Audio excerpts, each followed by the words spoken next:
Hello and welcome to another episode of the Giants of the Faith podcast. My name is Robert Daniels and I'm the host of this show.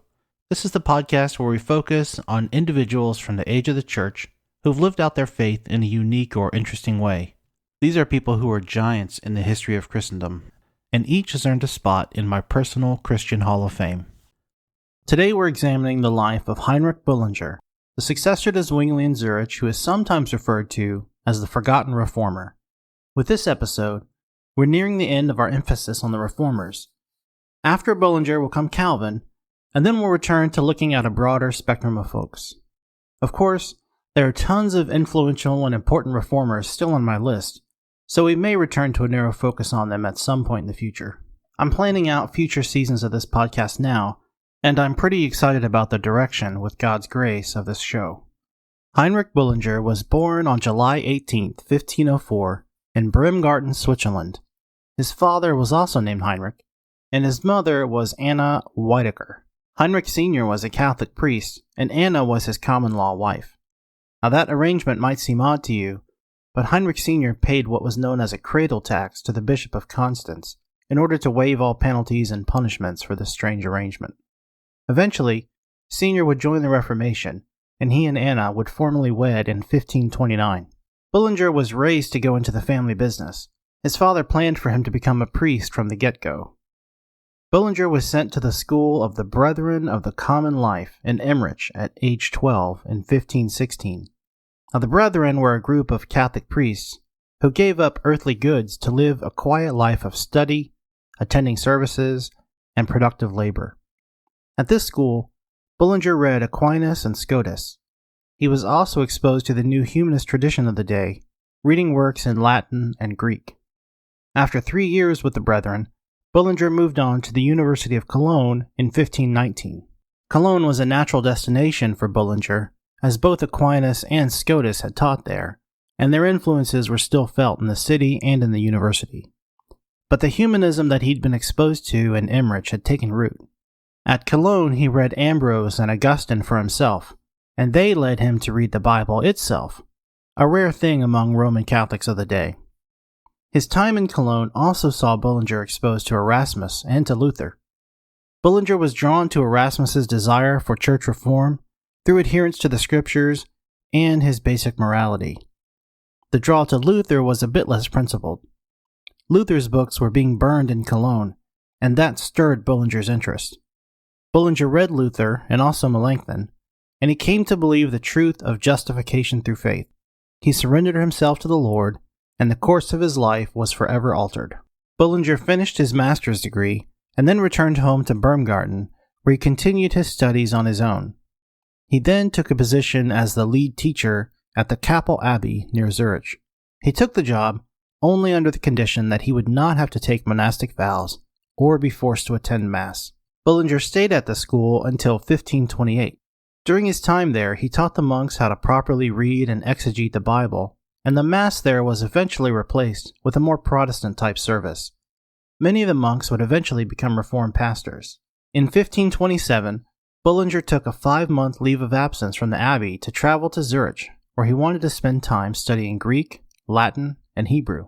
He began attending services led by Heinrich Zwingli, and he struck up a friendly relationship with the pastor. The city council appointed Bullinger to accompany Zwingli to the Bern Disputation, where he ended up meeting Martin Bucer, Berchtold Haller, and other leading lights of the Reformation. Soon after Bullinger returned from Bern, he left Kapelle Abbey, and he took up a pastorate in the nearby village of Hausen. He preached his first sermon there on June 21, 1528. Shortly after this, Zwingli invited Bullinger to accompany him to meet with Luther at the Marburg Colloquy. He declined so that he could focus on his new pastoral duties. In 1529, Bullinger's father announced his conversion to the Reformed faith.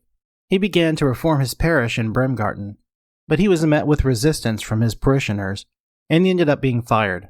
Now, younger Bullinger was invited, among others, to audition to replace his father. Bullinger's view to a call sermon inspired the churchgoers so much that they gathered up all the icons from the church and they burned them. Bullinger got the job. At this point in his life, Bullinger was 25 years old, and his thoughts turned toward marriage. And those thoughts led him to the most obvious place to find a wife, a nunnery.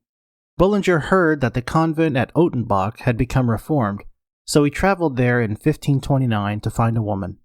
There he met Anna Eideschweiler, and he asked her to marry him. She agreed, and the two were wed. Eventually, the couple had 11 children, 5 boys and 6 girls, and all of the sons would go on to be Reformed pastors.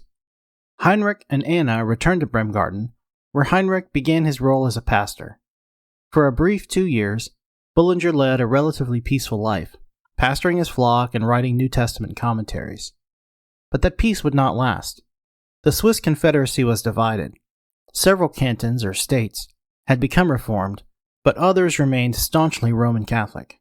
This came to a head in October 1531, when the Catholics declared war on the Protestants, and they attacked Zurich. Zwingli was part of the army that defended Zurich, and he was killed in the fighting. This left a huge hole in the Swiss Reformation, and Bullinger would soon fill it. After the Catholic forces forced surrender on the Protestants, Bremgarten reverted to Catholicism, and Bullinger fled to Zurich.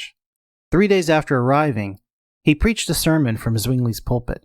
The Zurichers were so impressed that 6 weeks later, the city council asked Bullinger to take up Zwingli's mantle as his replacement. He was also approached by representatives from Bern and Basel to take up posts there. Bullinger agreed to stay in Zurich on the understanding that preachers there would be free to preach on any subject, and so he became the chief minister of the city and the de facto leader of the Swiss Reformation. Bullinger assumed the pulpit at the Grossmünster, the main church in the city, and he held the post for the next 44 years. For the first few years of his ministry, Bullinger worked tirelessly to strengthen the Reformed Church. The military defeat at the hands of the Catholics had shaken it. He worked to improve the working relationship and ties between the city and church leaders, believing that separation between the two was only necessary if the government was not Christian.